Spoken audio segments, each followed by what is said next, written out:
Yes, sir. My Trigger, back up in this thing, man. Today officially marks the start of spooky season, so what better way to kick it off than with some creepy videos that'll leave you scratching your head, man. I don't want to waste too much time today, though, because I've been trying to post episode 75 since Saturday, and let's just say it did not go well, man. Let's hop into the show. So Tesla just uploaded a new video showing off the progress of its Optimus robot, which is now running on the same end-to-end neural network as its cars, giving it the ability to process a video input and generate control output. This thing has come a long way in a very short time. Now, I'm not sure how many of you have seen the movie iRobot. It's kind of old at this point. I'm aging myself. But if this thing doesn't give you NS5 vibes, I'm not sure what will. From my understanding, Elon Musk's plan is to have thousands of these robots performing tasks inside Tesla's factories, meaning Tesla could potentially eliminate all or most of the tasks currently being completed by humans on its vehicle assembly lines. I'm not too worried about these robots replacing the entire workforce just yet, based on how slow and stiff they move, but maybe in like a decade or so.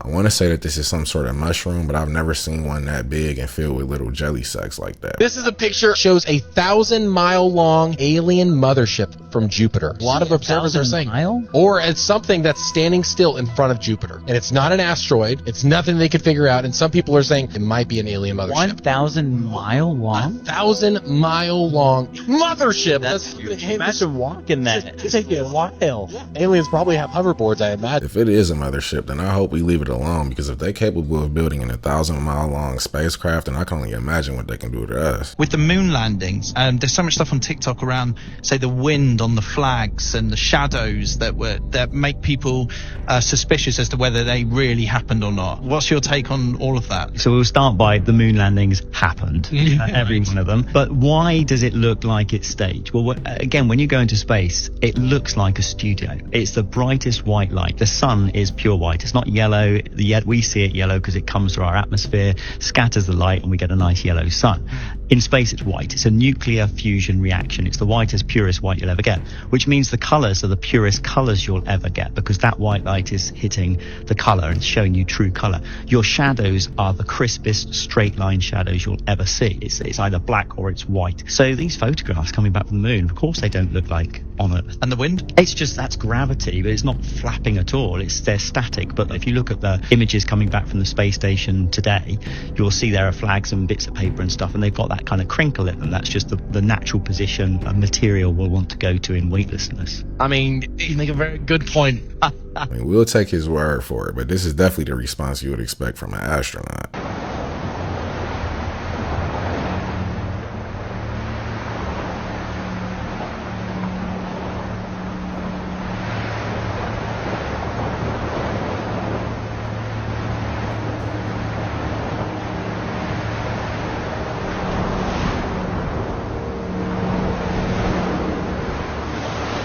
I'm sure there's a perfectly natural explanation for this, like maybe a volcano erupted underwater or something, but I've never seen the ocean turn pitch black like that. It looks like a pool of asphalt. There's a theory that Star Wars is actually a simulation and part of the Matrix. In the Attack of the Clones, Kenobi is approached by a dude in the business of dealing.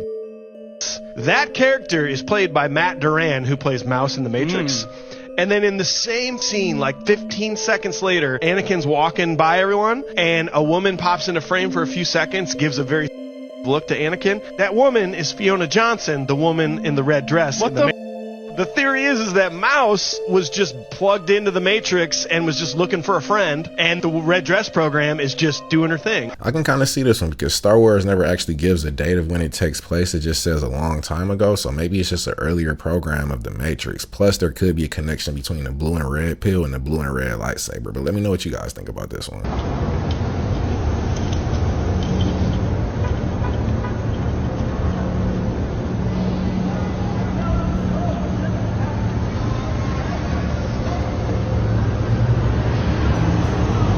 Men in Black is based on a true story, then this is the headquarters, bro. All it's missing is an old school Crown Victoria parked out front. I mean, like, what is going on here? This is just nuts. So this opening right here was basically discovered a while ago back in China in the rainforest. And well, this opening is a sinkhole. It's just a sinkhole that just appeared. Now, researchers went down into this sinkhole and found something absolutely insane which had never been seen before. Basically, inside of this sinkhole, thousands of feet under the ground, there is literally proof of an ancient civilization and a giant rainforest under the ground. Yeah, so in this rainforest is obviously the one above the ground, and they've just found the one that's under the ground as well, in a flipping cave. Now the craziest part is this had never been seen before. Like, people just probably walked over this hill thinking it's just a hill. But no, it turned into a sinkhole with a rainforest under it. Now it is flipping huge down there, and this is the craziest part of the whole thing. It is so big down there that it actually has its own microclimate. What? Yeah, a sinkhole has its own microclimate. Yeah, so they're looking into this, seeing if there's any other, evidence. Maybe there was even houses down there. Who even flipping knows? People could have lived there thousands of years ago, but follow button, and I'll keep you updated, because yeah. If it's proven that an entire forest can grow without direct sunlight like this, then maybe Admiral Byrd's account of visiting the center of the earth is actually true. So I came home from the store, and I opened up this gallon of milk, and I poured myself a glass of milk. And then I realized I should have shaken up that milk, so I poured my milk back into the jug. Now my milk jug is full of milk, and I still have this much milk left in my glass. How does it make any sense? Where did all the milk come from? She about to save some money if she just discovered an infinite milk glitch.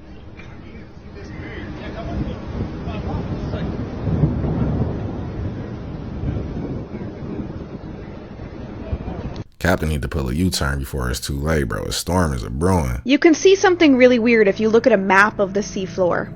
It's right there. That is a continent that has almost completely sunk into the ocean. About 85 million years ago, this giant chunk of continental crust called Zealandia broke off from the rest of the land of the Earth around the South Pole. This is where Antarctica is now. And it moved over here, and it sank. And now 94% of it is submerged. Of course, New Zealand and the surrounding islands are the area that's not. But under the ocean, the continent is massive. It's surrounded in the pink, and it's 5 million square kilometers, which is over half the size of Australia. Something that's very cool is that even today you can find fossils of things on New Zealand and Zealandia from when it was attached to the rest of the land on Earth. This is a forest of fossilized tree stumps. That's a Zealandic tree. Zealandia even had native land mammals. Scientists officially call Zealandia a microcontinent, which is controversial because it's 6 times bigger than the next biggest microcontinent, Madagascar. And lots of scientists think that it fulfills every requirement to be its own continent. It's just underwater. Maybe this is what happened to Atlantis as well. It just sank over time and it's still there. We just haven't found it yet. Why did ESPN get a host from the WWE? I mean, it's rigged. Did I just spoil the surprise for some of the people? It's scripted entertainment. What we do is fake, right? So I know what you're thinking. Me hosting the ESPYs, that's crazy. Or is it genius? It's time to take a look at yourself, sports, and realize that you're more like the WWE than you have ever imagined. I'm going to start with the NBA.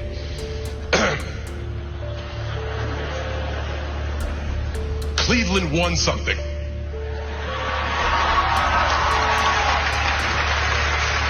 That's actually impossible. There is no way that wasn't scripted. Especially when you look at the whole story. Okay, LeBron. You used to be a good guy, and then you turned into a bad guy, and now you're a good guy again? And you left the NBA hanging. What are they going to do when they don't have a bad guy? Exactly what we do. They're going to make a new one.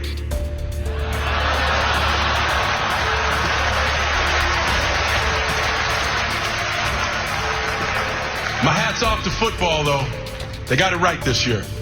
Our beloved hero.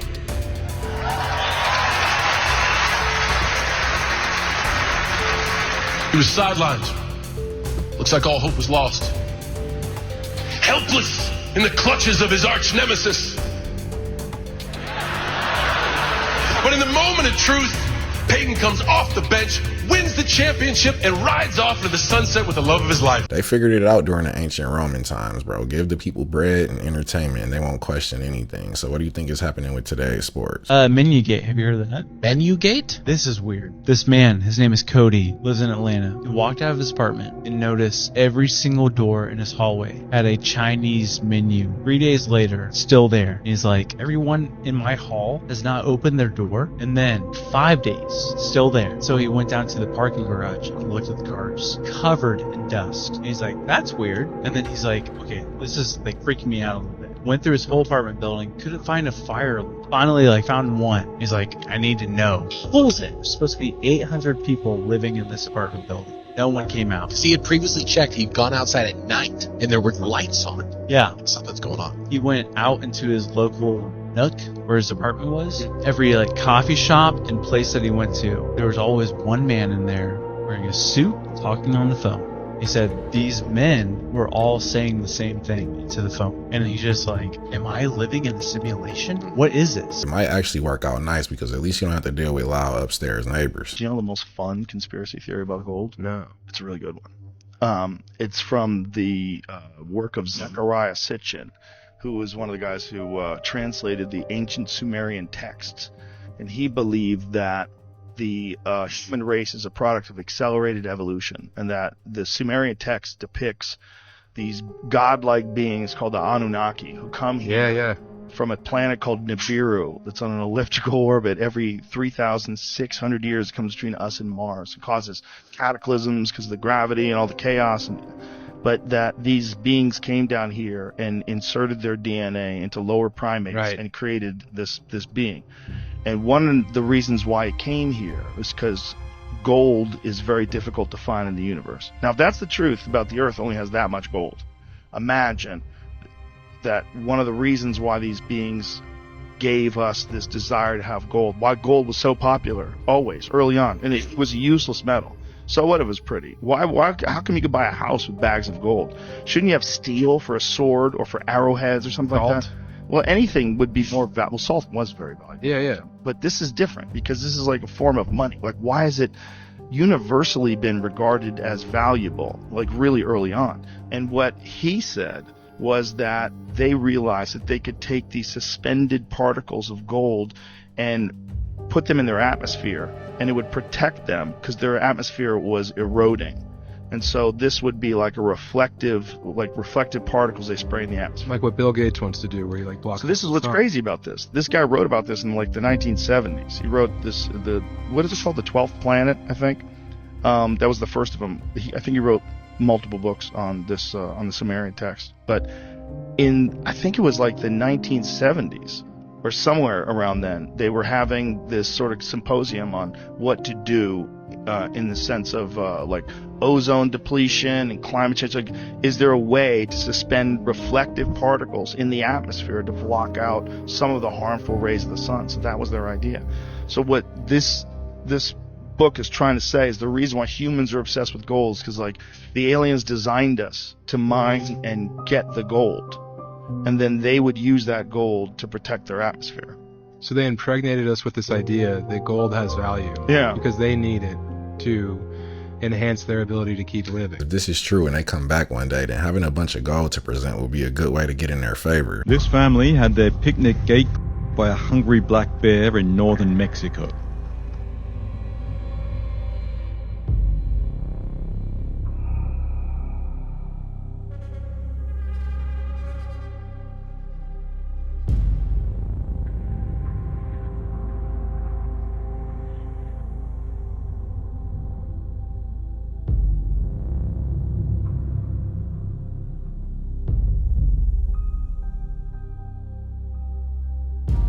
This is gonna be the next bear on the Charmin commercial after those enchiladas run through them. But with that being said, guys, that was the video. Thank you for coming and kicking with me. Let me know what you guys thought about these creepy TikToks in the comments below. And also the Discord link is in the description. Please use that link to send me any videos you'd like me to check out and possibly react to in a video. All right, take care of yourself.